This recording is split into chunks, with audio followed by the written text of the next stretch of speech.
Seattle accueille la 6e étape du SMX World Championship, catégorie 450 maintenant, avec Prado qui a signé le meilleur temps en piste lors des qualifs, mais la qualif va mal se terminer pour le jeune Espagnol qui va faire une énorme chute et va se blesser. Pourtant, Prado va se relever, Prado va aller voir le service médical et Prado va même s'aligner dans le programme du soir.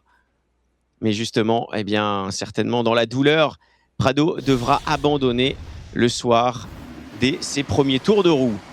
On ne le verra donc pas en finale. Roczen, lui, est là. Tomac est là, mais c'est Cooper Webb qui les surprend et qui fait le all shot.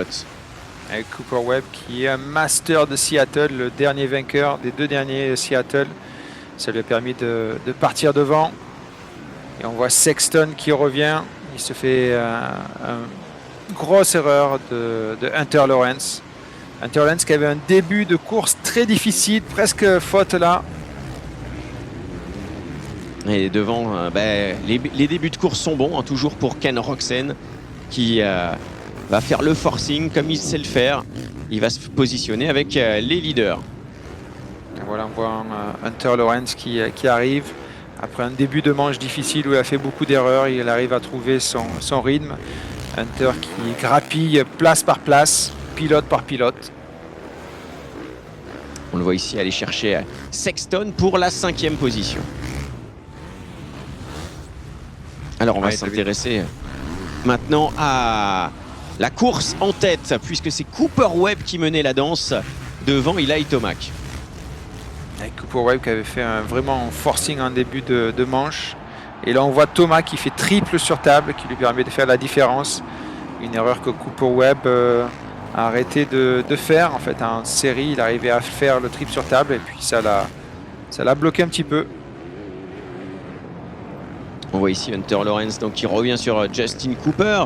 Il a eu une belle fin de manche comme il sait les faire, avec un gros retour pour Hunter Lawrence. Voilà, il a continué son retour. Il remonte sur Ken Roczen et là il attaque par l'intérieur. Il essaie de faire le même passage sur Justin Cooper, mais malheureusement les 2 pilotes s'accrochent et perdent d'énormes places. Alors rapidement, Hunter Lawrence va réussir à repartir en 4e position. C'est Ken Roczen qui va perdre gros dans cet accrochage puisqu'il terminera seulement 10e. Devant, eh bien, on le voit, il a été au bout. Il s'impose pour la 3e fois cette saison. Eli Tomac revient au championnat à un petit point seulement maintenant du leader. Hunter Lawrence qui garde la plaque rouge au championnat. Alors le podium de cette épreuve, on a Tomac, Cooper Webb prend la 2e place et Justin Cooper monte sur son premier podium de la saison.